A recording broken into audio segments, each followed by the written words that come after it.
Hello दोस्तों। I am विरम शाह। आज हम बात करते हैं इंडिया के फॉरेन एक्सचेंज रिजर्व की। फॉरेन एक्सचेंज रिजर्व एक्चुअली क्या होता है, सबसे पहले हमें ये समझने की ज़रूरत है।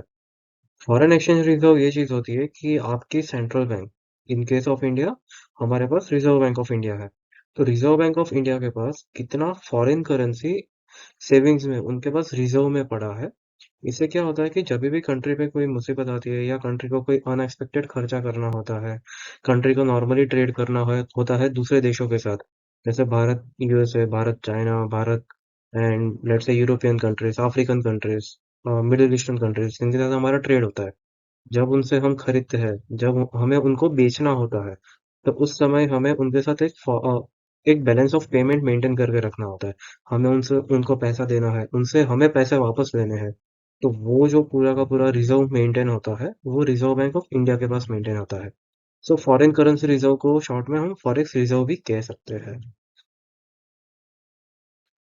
तो आज हम इस पे क्यों बात कर रहे हैं? लेटेस्ट रिकॉर्ड जो 12 जुलाई और 19 जुलाई को रिजर्व बैंक ऑफ इंडिया ने डिक्लेयर किए हैं, उसके according reserve bank of India totally $666 billion, $666 billion बहुत बड़ी अमाउंट होती है, उसे as a reserve currency hold करती है। और ये जस्ट एक मंथ के अंदर $9.7 बिलियन इम्प्रूव हुआ है, और जस्ट एक वीक में 5.16 बिलियन इसलिए इम्प्रूव हुआ है बिकॉज इंडिया का लिस्टिंग हुआ है with Morgan Stanley bond market list. Well, foreign currency reserve की एक दिलचस्प कहानी भी है। इसके लिए हम 2022 में जाते हैं, जब जस्ट कोविड खत्म हुआ था। और कोविड खत्म होने के बाद जैसे जैसे मार्केट ओपन हुए थे, और जैसे जैसे लोगों दूसरे कंट्रीज के साथ ट्रेड इंप्रूव कर रहे थे, उस समय कोरोना जस्ट खत्म हुआ था और इम्पैक्ट इकोनॉमी पे बहुत बुरा पड़ा था। उस समय सिर्फ एक साल में इंडिया ने $71 बिलियन का फॉरेक्स रिजर्व खर्च कर दिया था। तो ये बहुत बड़ी अमाउंट होती है। और बाकी सारे कंट्रीज भी अलग अलग पैकेजेस अनाउंस कर रहे थे उनके सिटीजन्स के लिए, उनके एम्प्लॉयज के लिए। लेट्स से बहुत सारे कंपनीज को स्टिमुलस पैकेज वगैरह दिए थे। सो उस वक्त भी ऑलमोस्ट इंडिया 630 640 बिलियन का रिजर्व मेंटेन कर रहा था, और वहां से घट के हम 500 $550 बिलियन के रिजर्व पे गिर के आ गए थे। सिर्फ एक साल में वो $100 बिलियन का फॉरेन एक्सचेंज रिजर्व इंडिया ने खर्चा किया था। सो लोगों को लगता था कि ये शायद हम पे कहीं उल्टा ना पड़ जाए, कि इससे इंडिया की इमेज कहीं खराब ना हो जाए। बट एक्चुअली गवर्नमेंट जानबूझ के वो खर्चा इसलिए कर रही थी, सो दैट हमारे यहाँ पे किसी भी टाइप की मंदी या डिक्लाइन का कोई असर ना हो जाए। लेकिन उसके बाद हमने देखा कि यूरोप और अमेरिका की, इवन चाइना की भी, चाइना और जापान वगैरह कंट्रीज भी बहुत सारे डिक्लाइन में गए। उस वक्त डिक्लाइन में जाने के बाद भी आज भी उनकी इकोनॉमी रिकवर नहीं हो पाई है। कोई 1 या 2% के इकोनॉमिक ग्रोथ के साथ आगे चल रहा है, कोई माइनस में जा रहा है, जैसे कि जापान है, जर्मनी है, इंग्लैंड है, फ्रांस हार्डली 1 पॉइंट को मेंटेन करके चल रहा है। और इस समय हम इंडिया में 7.5 7.8% की ग्रोथ हम एक्सपेक्ट कर रहे हैं, करंट फाइनेंशियल ईयर में भी और नेक्स्ट फाइनेंशियल ईयर में भी। हमारे यहाँ पे नए नए जॉब अपॉर्चुनिटीज ओपन हो रहे हैं, और भी इंडिया में बिजनेसेस इंप्रूव हो रहा है। इंडिया में बहुत सारे मैन्युफैक्चरिंग आ रहे हैं कंपनीज के, इलेक्ट्रॉनिक्स के हो, टेलीकम्युनिकेशन के हो, या फिर और प्रोडक्शन के सेक्टर में हो। एंड इवन इंडिया का स्टॉक मार्केट भी ऑल टाइम हाई टच कर रहा है। रीजन बीइंग इज इंडिया का फॉरेन एक्सचेंज रिजर्व। ये $666 बिलियन का जो फॉरेन एक्सचेंज रिजर्व है, it is not just a foreign reserve कि हमारे पास सिर्फ उतने पैसे पड़े हैं, बट ये इंडिया की इमेज को शो करता है कि इंडिया एक रोबस्ट इकोनॉमी है, इंडिया के पास पैसे है। सो दैट हम इंडिया में यदि बिजनेस लगाते हैं तो हमें प्रॉब्लम नहीं होगा, हमें हमारे पैसे कभी अटकेंगे नहीं। और ये एज अ इंश्योरेंस पॉलिसी के तरह ट्रीट होता है कि आप फॉरेन कंट्रीज को बोल रहे हो कि आप हमारे कंट्रीज में आओ, बिजनेस करो, आप हमारे यहाँ पे एम्प्लॉयमेंट जनरेट करो, और इसका आपको भी बेनिफिट मिलेगा कि आपका पैसा कभी अटकेगा नहीं।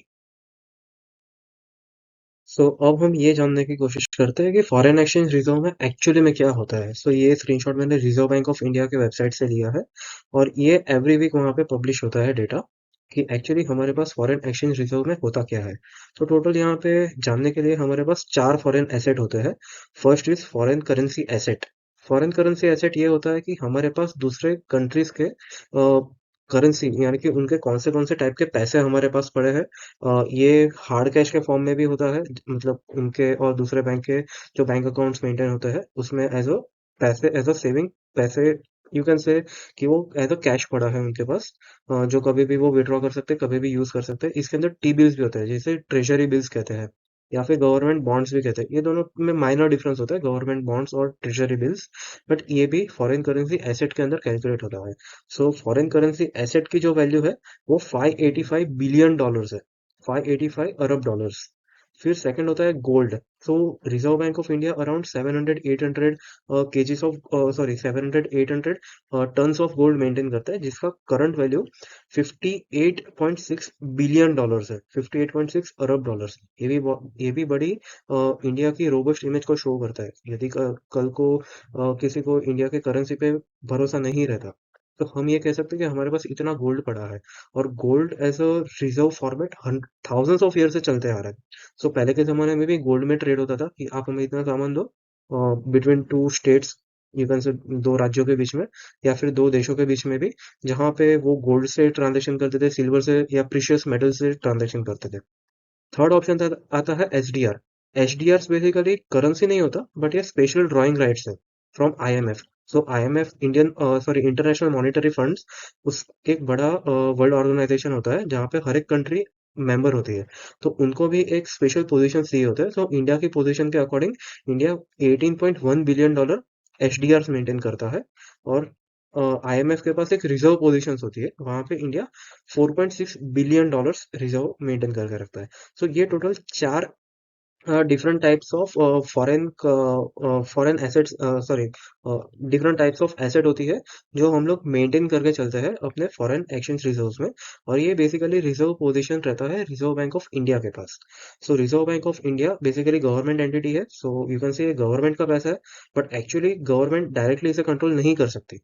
सो we have Reserve bank of India in place. तो अब बात करते हैं कि इंडिया के पास, हमारे पास लेट्स से 666.8 बिलियन डॉलर्स का फॉरेन एक्सचेंज रिजर्व है। पर वर्ल्ड में कौन से कंट्रीज का क्या पोजीशन है? सो फर्स्ट रैंक पे आता है चाइना। चाइना के पास अराउंड 3.5 ट्रिलियन डॉलर्स, मतलब 3,500 बिलियन डॉलर्स का फॉरेन एक्सचेंज रिजर्व वो मेंटेन करके चल रहा है एज ऑफ नाउ।